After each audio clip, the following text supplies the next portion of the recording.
He is going for broke. Drew Pearson. He got it. Touchdown.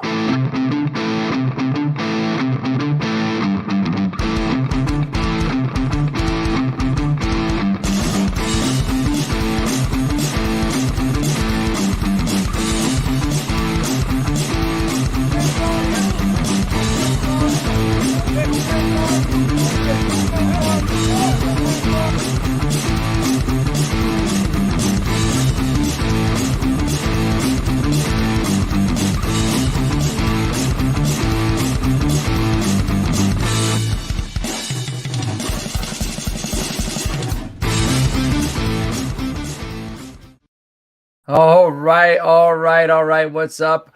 What's happening? Welcome in. Happy Sunday night. Happy 4th of July weekend. I hope you're all staying safe, making good decisions, and being healthy. This evening, I am joined once again by my guy down in Australia where it's not hot. It's not the 4th of July. Well, it's going to be the 4th of July, but it means a whole different amount of things to the Australians. But Camp, how are we doing this evening, my guy? Yeah, not too bad. So, it's a bit interesting because, obviously I'm the one that's, in the daytime down here. It's still a bit overcast and a bit horrible down here. But, look, just trying to get through the days at the moment, hoping that our warmer weather's coming up soon, hopefully. Yeah, man, it is funny how that goes. Like when the summer's ending and then I see you guys starting to go into the spring and we're starting to go into the fall. It's like opposites, man. But it's been very cool interacting with you over the last few years and kind of getting some inside scoop on the ways of Australia. But this evening, we're not going to be talking about Australia. We're going to be talking about our Dallas Cowboys. And tonight we're going to be talking about the top 5 Dallas Cowboys of our time. When we were kind of talking, me and Camp, we're like, hey, let's do all time. And I was like, I have a better grip on the Dallas Cowboys of my time. And we decided, let's do a top 5 Dallas Cowboys of our time. But before we do that, again, this is episode number 14. We are on the Toilets to Titles podcast network. If you're watching on YouTube, be greatly appreciated. Comment, like, subscribe. During the show, if you're watching live, let us know if you agree or disagree with our rankings. If you are not watching live, still comment. Let me know somebody you like that we might not have mentioned, and I'll reply to you. If you want to get into our Gilded chat and talk to us about fantasy, all of the good stuff, reach out to me on Twitter at Coach Sheps. Reach out to the show at Toilets to Titles.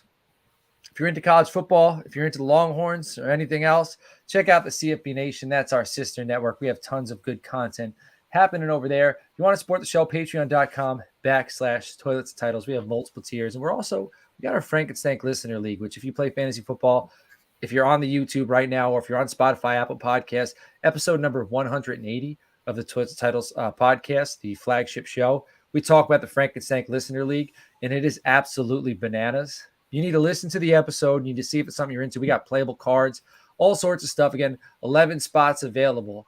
Love to get you in there. It's $25. A portion of the pay goes to charity. And, man, it's a lot of fun. So come play with us. Come get into the Frankenstein Listener League. So, all right, Camp, I think we're ready to rock and roll. We're going to dive right into this thing. I do want to let you know, you came here this evening expecting Kyle Yeomans. We apologize. All right, we're going to talk to Kyle. He had some stuff come up, and I'm sure over the next few weeks we'll get him on. And the good thing is Cowboys football doesn't start till July 26th. So they came out with some training camp dates. So that's the first day of training camp. So we're going to get him on either before, or maybe we'll even get him on during training camp like we did last year. We had him live in Oxnard, like on the field. He was pointing to Jerry's Tower. He was on the grass field. So, all right, Camp. So this is going to be a fun episode, kind of loose. Like we're kind of just going to be shooting the garbage about some guys we liked, and maybe we have them top 5. We liked them, but we don't have them top 5.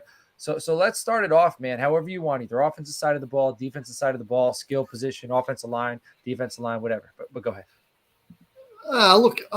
It's a really kind of interesting thing because, like, as we sort of said, like when we started talking about this, we thought, well, we can do all time, but it's, especially from my point of view. So, like, I think I mentioned on the show before, but I really started sort of following the Cowboys because back in the day, the only things we ever got on TV was the Super Bowls. And so obviously growing up with the triplets is when sort of I first started getting involved with sort of the Cowboys. So when we're talking about all time, I sort of said, well, that's sort of as far back as my kind of knowledge goes. So trying to say people before that was sort of like a tricky thing. And you kind of came up with, our time. Like this is the guys that we've seen and we really sort of like. So it's kind of interesting because, I've tried to, as much as I can, kind of focus more even on the post kind of triplet era.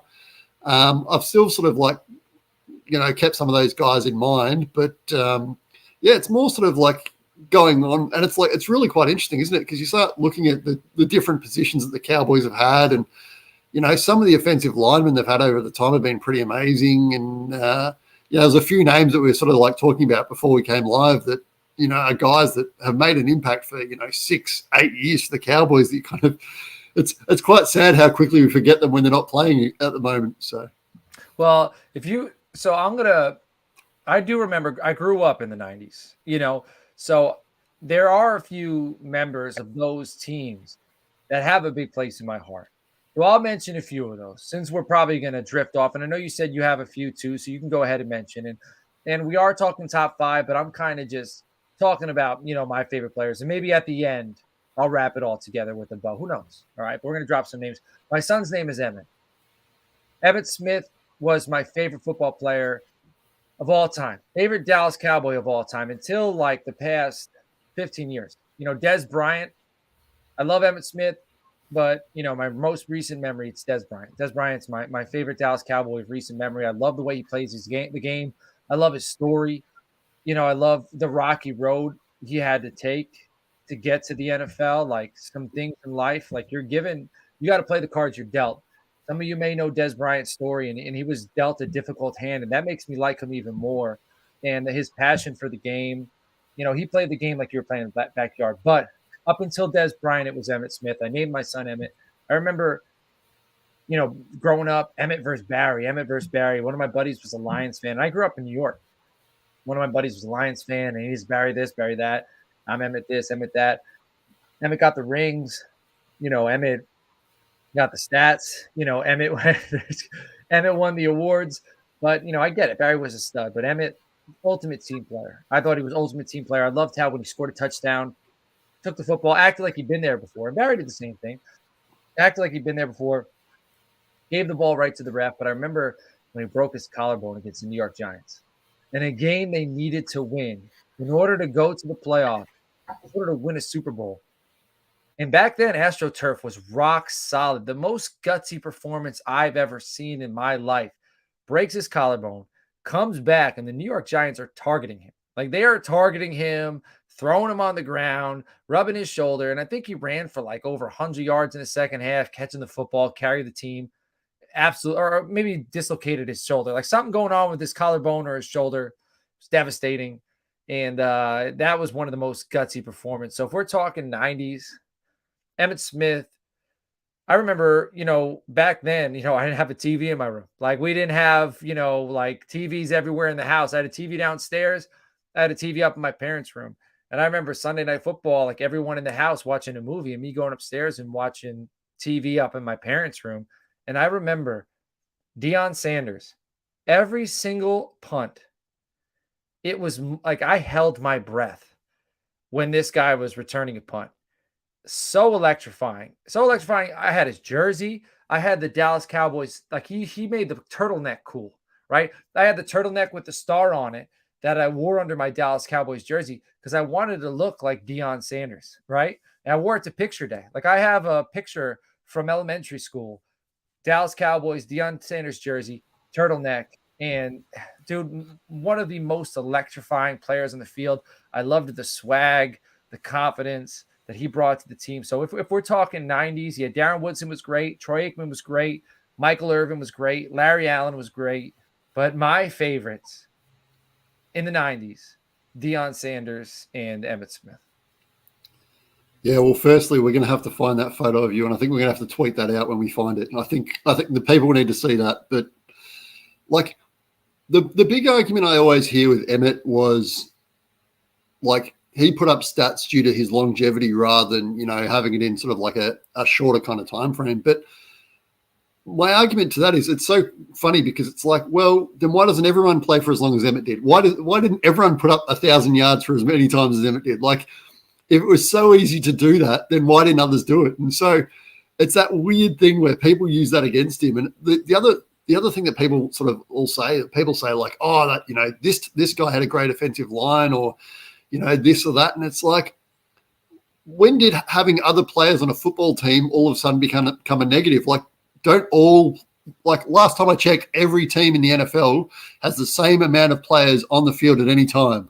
Why all of a sudden do we go, oh, well, hang on, he played with a good player, so all of a sudden this guy's trash? Like, it's such a weird argument to me. I know that when Troy Hambrick came in, the Cowboys weren't the Cowboys of the early 90s. The line wasn't the same, but they still had a good offensive line, still had Flozell Adams. I believe they still had Larry Allen. Like, they were a solid offensive line. And Troy Hambrick came in, and everybody thought, like, Emmett moved on. He was the next man up. Terrible. In the years after that, Quincy Carter, Chad Hutchinson, the quarterbacks we went through, the running backs we ran through, even the defensive players, like, we went through some rough years after Emmett, Aikman, Irvin, Sanders, Woodson. Woodson kind of lasted longer than most of those guys did, but I agree with you, man. Like, it's not his fault. And then, he got so many carries, and he didn't crumble. Like, I think he ran for 1,000 yards with the Cardinals at the end of his career. He was in his 30s. Like, come on, that's bananas.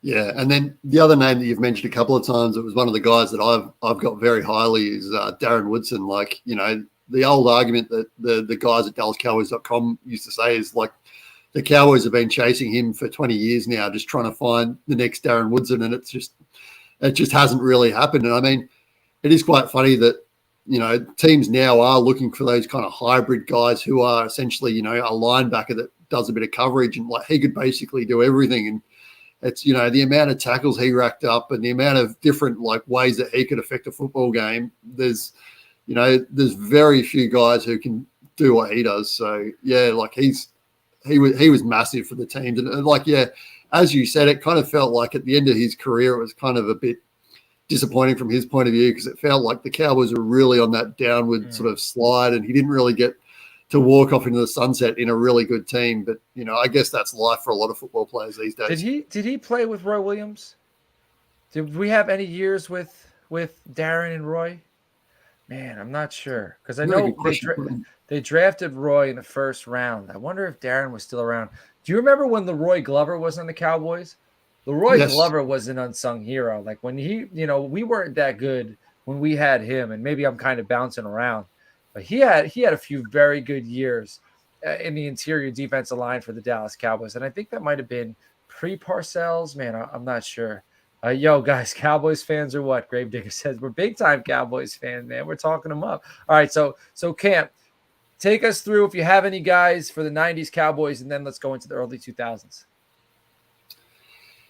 Yeah, look, I mean, yeah, so from my point of view, definitely Darren Woodson. Like, I've sort of given my arguments there, and then sort of obviously you mentioned, Emmitt Smith as well. So, like, they were the big guys for me through the 90s, and then stepping into sort of like, when Dez came along, and definitely, like, it felt like Dez is a kind of guy who gives the team a bit of a different persona, and he was just such a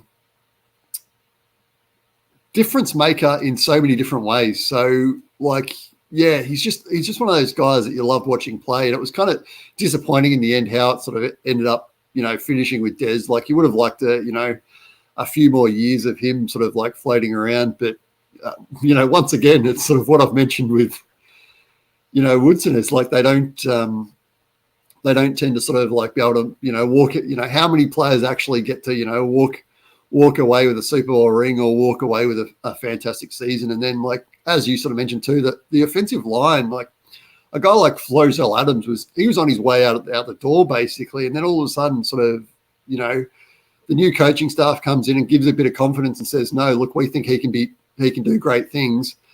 And, then all of a sudden he was, multiple Pro Bowler after that. And people used to complain about his false starts, but just an amazing player still nonetheless. And Andre Gerard was another guy who sort of came in, and he sort of struggled for a bit his first couple of years. And then after that became a real rock for the offensive line. So, I think people like to think about the Cowboys now and how they've got all those first round picks on the line. But remember Ron Leary? Yeah. Ron Leary, like, came, out of nowhere. I think he had like a degenerative knee issue, and everyone kind of counted him off. He gave us like 4 very strong years before moving off to Denver because we wouldn't pay him, and he felt kind of slighted about that. So yeah, like they're the guys that when I was sort of thinking about it, and then like even guys, and sort of it's moving probably more into the 2000s, but like we'll start talking about guys like Jay Ratliff, an amazing defensive tackle who gave the Cowboys a lot of years, and then Roy Williams. Once again, we're going to talk about him probably in a bit. So yeah. That's really funny when you start talking about this. As I said, you sort of start remembering guys who you think like, they were so much of a part of the team. And as you also mentioned too, it was kind of, I think to a certain extent, those years in between weren't the greatest years. So you have a tendency to sort of forget those guys. So yeah, like Julius Jones, Terry Glenn, Joey Galloway. I think at some point we were lucky enough to bring in Jason Witten, Terrell Owens, Roy Williams on the defensive side of the ball. I mentioned I loved Dexter Coakley and I loved Dat Wynn, 2 undersized linebackers who played outside of their minds. Like Dat Wynn, he was like Sean Lee before Sean Lee. I don't think he was as talented as Sean Lee, but he was very good in coverage. He was good at reading the quarterback. He was the quarterback of the defense. And Dexter Coakley, another undersized guy. I love that we had that neck roll. He brought the hammer. Those years were kind of tough to watch, but those are 2 guys I really liked. Terrence Newman had a few good years. Mike Jenkins, Ken Hamlin, at safety. So these were all, these weren't the greats, but now we're moving on to the early 2000s, right? So these were the guys we were cheering for during the early 2000s when it was kind of tough because at quarterback, we couldn't get it right. I remember we had Testaverde at one point. I mentioned Quincy Williams, Chad Hutchinson, the guy who was playing for the Wolverines and he was playing for the Yankees. Good old Drew Henson. Yeah. And I mentioned, Julius Jones, we brought him in and, we had a bunch of guys, but we didn't have the quarterback. We didn't have the coach. Do you have anybody from that kind of era before the Romo years that you'd put in your top 5 Cowboys of your time? No, I don't, by the looks of things. So, like, as you said, like back in the day. So, like, between Dexter Coakley and Dat Nguyen, like, the Cowboys always used to sort of have a really good linebacking core. Like, it was kind of like the staple through those kind of years. And it's like, as you said, having the quarterbacks that they did, and it's like it's always that funny story that we like to think that NFL teams are really good at scouting players, but the old story that basically Romo was on his way out the door, but then Quincy Carter got knocked out of the team for I think it might have been drug violations. I can't remember what it was, but he was basically doing something wrong.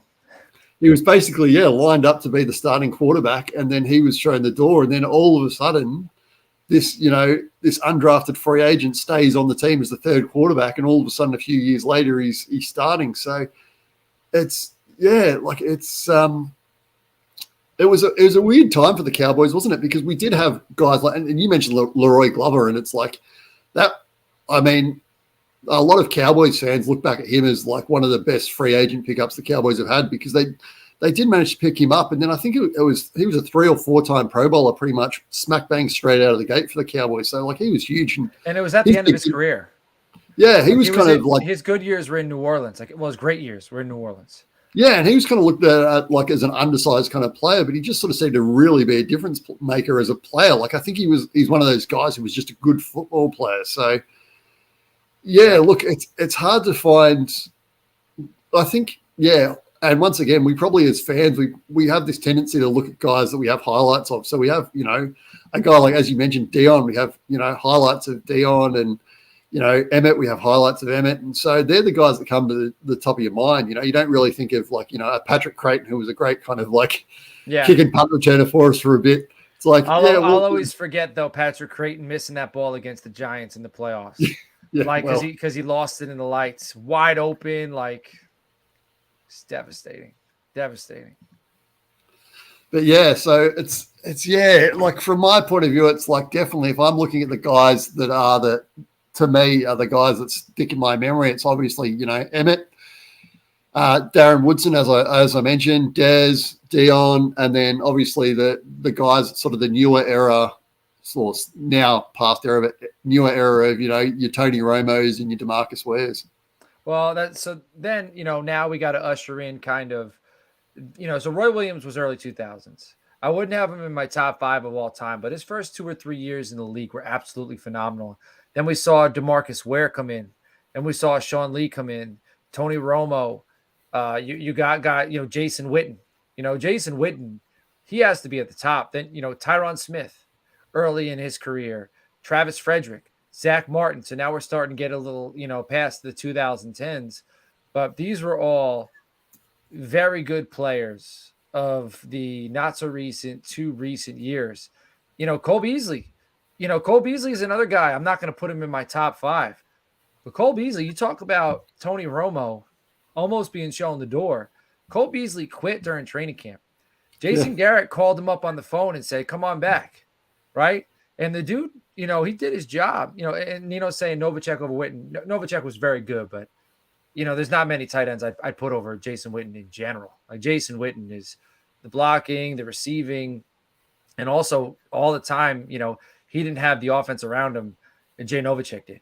He didn't have the weapons around him to kind of garnish the attention from the defense that Jay Novacek did. So I think, Jason Witten, I'd probably put him up there with, who would you have higher? Zach Martin or Jason Witten?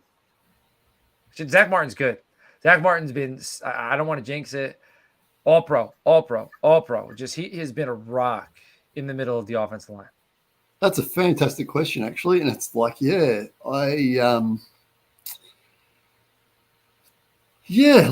I don't know, to be honest. I think, look, it's a hard kind of, because of the different positions they play, it's kind of hard to sort of put one up against another. DeMarcus Ware's got to be up there too with those two. What I really appreciate about Witten was that, you can sort of, as a sort of sports player, you can sort of go one of 2 ways. You can sort of fade away because your physical skills go and you don't compensate.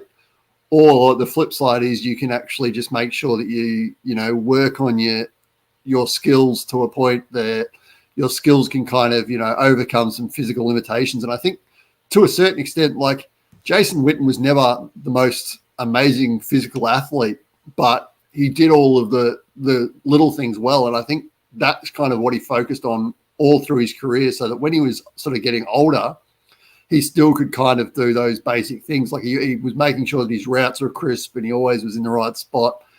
So he was a better athlete, I think, than we gave him credit for, because I looked at his relative athletic score, because I was looking at tight ends coming out and I was kind of comparing them to Jason Witten, because I want the Cowboys to draft a tight end this year.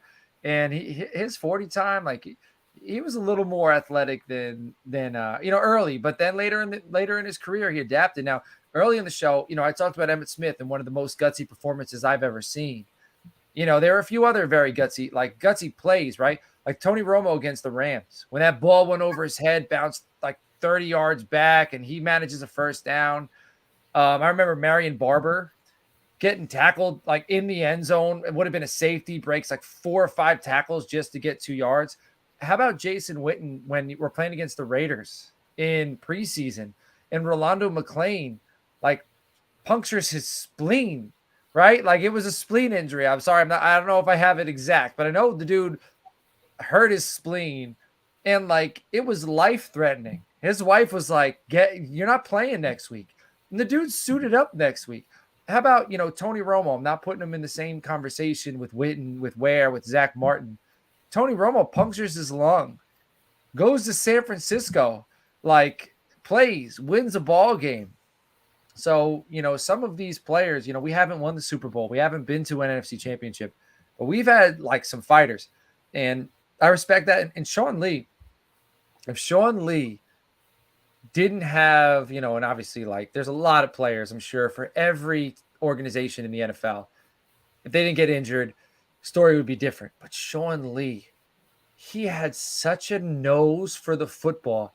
I don't think I've ever seen a Dallas Cowboys defender in my lifetime as fluid at his anticipation. Like Sean Lee was I think one of the best defenders we've ever had, but it was at least linebacker. He's the best linebacker we've had. I mean, Michael Parsons to me is an edge defender, and Michael Parsons is all guts, speed, drive, physicality, like tenacity, and it's huge.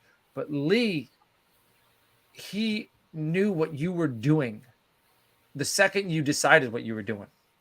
Like the way he would intercept the football, the way he would flow downhill and fill the hole. Like I remember games where he'd have like 18 tackles.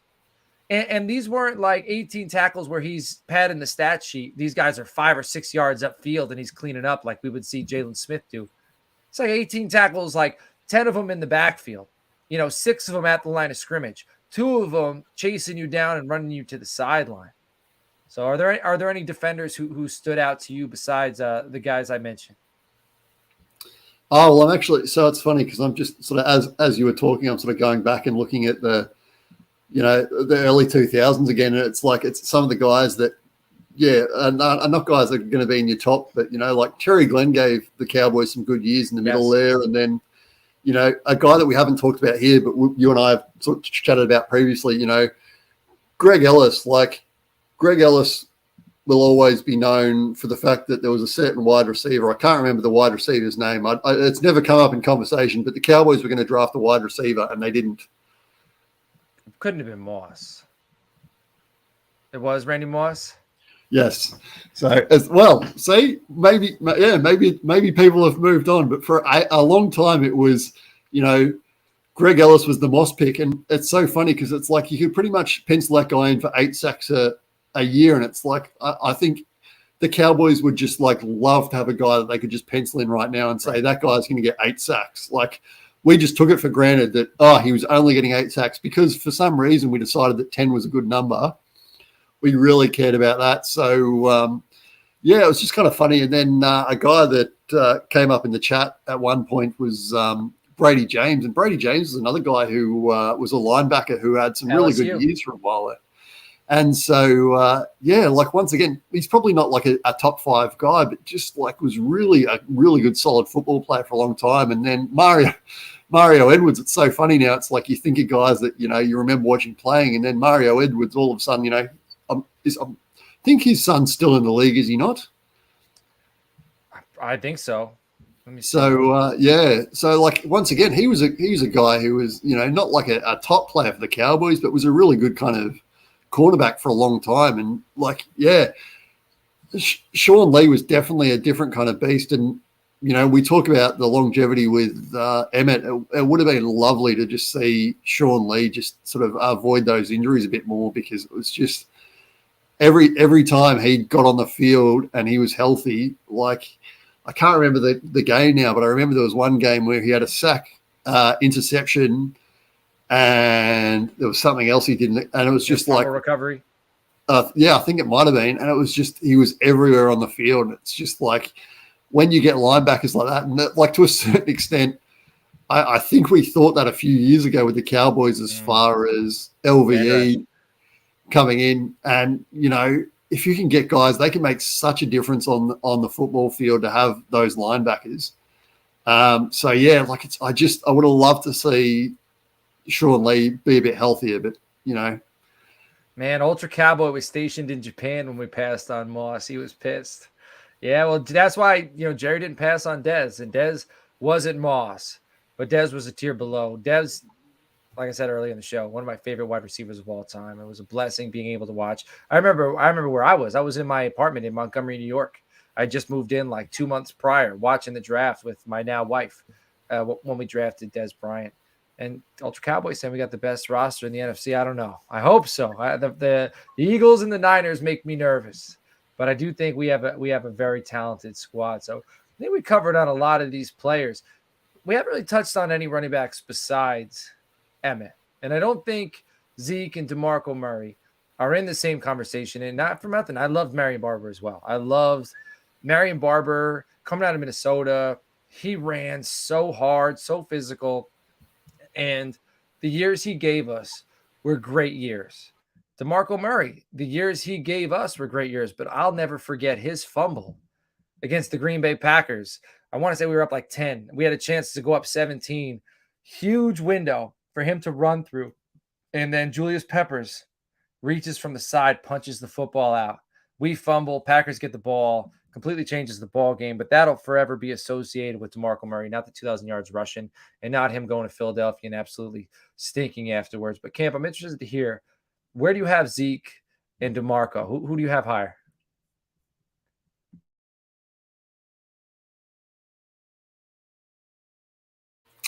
Got to unmute. Come on. Rookie era.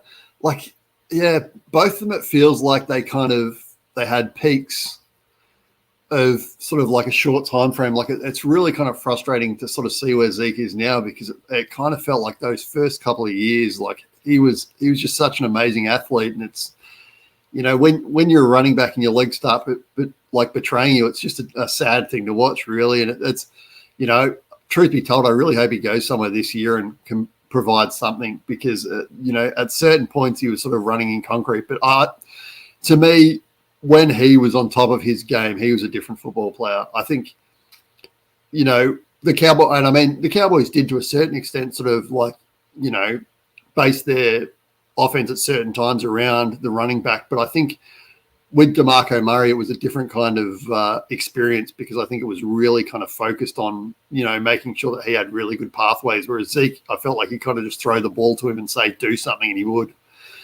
And so, yeah, I would say that I've got Zeke above DeMarco, but, both of them gave the Cowboys some amazing years and amazing times. Now you're doing it. Man, I just got hit with it. The same thing. So Zeke, his rookie year, I'll never forget, that like year span when Romo got hurt. We get the high draft pick. We're waiting for Romo to come back. Then we get Romo in preseason. Then Romo gets hurt against Seattle in preseason. His first, I remember when Romo went down the year prior, knowing it was over. And then I remember Romo going down in preseason. In my bed watching this preseason game, thinking it's over already in preseason. And then Dak comes in. And Zeke comes in. And Zeke gets a handoff. And Cam Chancellor comes downhill. And Zeke buries him. A rookie against a defender who was the face of one of the toughest defenses of that decade. And I knew right then things might be okay. Like this dude, Zeke, as much as he had some off-the-field shenanigans, he was like the youngest player in the NFL when he was drafted. So he came in, he was a child. And that I don't mean that in a negative way. I mean that I coach high school kids. Like these are young men. Like their brains are still developing. He came in as a young man, right? And now he's a mature adult. But there's some lenience and some, you gotta give some leeway to that, and also coming in to play for the Dallas Cowboys. But regardless, he came in. I loved how competitive he was. I loved, regardless of how flashy he was and the belly shirts, the dude wanted to win. Like he put winning first, and then Dak, he puts winning first. And I don't have Dak at the top of my list. I got Romo above Dak. But because Romo, what I liked about him was he was in complete control of the offense. The teams around him, I don't think were as good as the teams that have been put around Dak Prescott. And I think he did more with less. And I loved his ability to improvise. Okay. And Dak has shown he could take a team down at the end of the game and go ahead and score a touchdown. But with Romo, if we got the ball back with a minute, even sometimes 45 seconds, and we were 3 points down, 6 points down, I felt like we had a shot. Anytime the football was put in Romo's hands. But what I love about Dak is the team loves him. And the team is willing to run through a wall for him. He puts winning first. And, man, who we haven't even discussed because it's early in his career. But Michael Parsons is an absolute dog. And if we're doing Now About Them Cowboys 10 years from now, there's a good chance we're going to be talking about him and DeMarcus Ware and having, but, to wrap this thing up, I don't want to drag on. This has been a lot of fun. Anybody listening at home, go ahead and comment your favorite Cowboys of your time. All right. But I'd have to put Tyron up there. I'd have to put Emmett up there. I'd have to put Dion up there. I'd put DeMarcus Ware up there. And it's tough because, Irvin better, I think, than a Dez Bryant. But my guy was Dez Bryant. And I'm going to put him in the top 5 because he was an absolute freak. Like, he had the whole country throwing up the X. I think he was like one of the first players to be signed by the Jordan brand to wear, their cleats, and everyone's doing it now. And, that says something. So those are my top 5. So why don't you go ahead and hit us with yours? Yeah, well, it's a few guys we haven't really talked about much that I might just sort of like, I'm just going through sort of my my list and having a it's hard. I'm sure people are going to blast us like, oh, you didn't say this. I'm sorry. It's hard. Well, yeah, Miles Austin was a great wide receiver for many years. And then, T.O. came in, and T.O. gave the team some great years as well. And like, it was funny what you're talking about with, when Romo went down and we had Zeke and Dak came out. I think, Derek Eagleton at the Cowboys, like, he's really quick to, a lot of football fans have this tendency to basically sit there and say, like, if they have bad seasons, it's like, well, we've got to blow up, and what are we doing next year? And then if everything's doing well, it's like, well, if we had this and this and this, how good are we going to be next year? And sometimes you just need to focus on like how amazing the journey is. And we talked about after the triplets and the whole the salary cap coming in and all that kind of stuff, the landscape changed for the NFL and especially for the Cowboys, because they sort of had so much money on the books that they sort of needed to get rid of over time, so they couldn't really spend that much money. And so it was some lean years, and to really appreciate what Zeke and Dak gave the Cowboys in that year, and for a couple of years, they really made the team fun to watch and gave you something to sort of care about every week. So you got to kind of appreciate that. And another guy that we haven't really talked about is Travis Frederick, who unfortunately, once again, his health issues sort of came up. Guillain-Barré syndrome. Yeah, he was an amazing sort of a center for us for many years. And another guy we haven't mentioned who's very important to mention is Matt McBriar, our former punter. And so you're probably wondering why I'm mentioning a former punter, and that's, of course, because he's from Melbourne, Australia. So got to make sure we get those Aussies mentioned. How about Barry Church? I loved me some Barry Church. Yeah. I don't think, again, he's not in the top names, but Barry Church, I don't think he was like a mid-round pick. He came in and he held down. I remember the first time I went to the new Cowboys Stadium was Cowboys versus Lions in the playoffs. And I just remember Barry Church just being one of the heart pieces of that defense, and super exciting to watch. But hopefully we'll get some more top players over the next decade or so. And hopefully we get a Super Bowl ring. Yeah, well, and I mean, from my point of view, coming up with the top 5 is really a kind of difficult thing. I mean, especially when you look at a roster's 53 players, and it's like, trying to narrow that down to 5 guys when you're talking about, a couple of decades is a really difficult thing. And, for me, the guys that are always going to be up there is the Romos and Emmett and DeMarcus Ware. And I'm a big fan of Darren Woodson, Dez Bryant, Deion Sanders. And then, then you've obviously got to add Jason Witten into it, and then Tyron Smith into it, and Zach Martin. It's like you can get to 10 players pretty quick, I think. So, that's, as you said, leaving out Micah Parsons. And, even if Micah Parsons has a couple of above average, not amazing seasons that he's already done, but just above average season, you feel like he's going to be very close to that top 10/top 5 as well. So it's maybe Trayvon Diggs, he can get a little more lockdown with the interception he's had. Like if he ends up signing a long-term deal with the Cowboys and gives us like 5 years shutting down wide receiver ones, if we make a 1 or 2 NFC championship games, if we make it to a Super Bowl, their future is bright and it's in the palm of their hands, and this team is theirs. Dak, it's his too, but those players, Dak, Diggs, Parsons, it's their squad. this and Lamb, and this team is going to go where these boys take us. So it'll be exciting to see. But everybody listening at home, we appreciate you. Next week, we might have Kyle Yeomans on. We might do something a little bit different. We'll see how we do. But Cowboys training camp starts July 26th.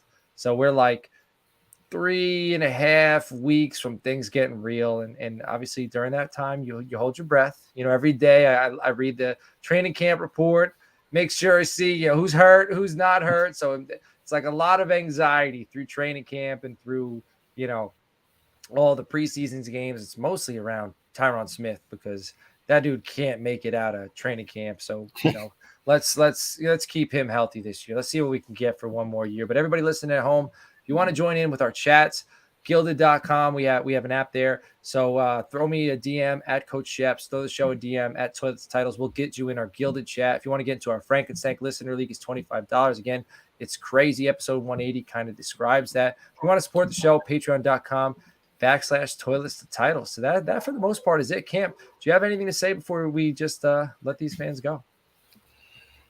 No, not really. Look, we will try and you and I'll have a chat. And we'll try and come up with a top 5 list, and we'll try and throw that on Twitter at some point, and you guys can argue about it on Twitter and say whether or not we're correct or not. But as I sort of mentioned briefly before, sometimes you can focus on you get too focused on the future and what's coming up in the future. And I think, sometimes it's good to go back and look at those Cowboys or look at your team, whoever it is, and, relive those players who made such an impact on your life at some point. And, as you said, training camp's still a few weeks away and there's not much news at the moment, but to a certain extent, we should be very happy there's no news, because the worst thing you can do at this time of year is, have guys that are away from the facility for too long and all of a sudden getting up to mischief. So no news at this time of season is a good thing, I think. So especially for the Dallas Cowboys. I think we had 7 off seasons in a row, 10 years ago, where it was just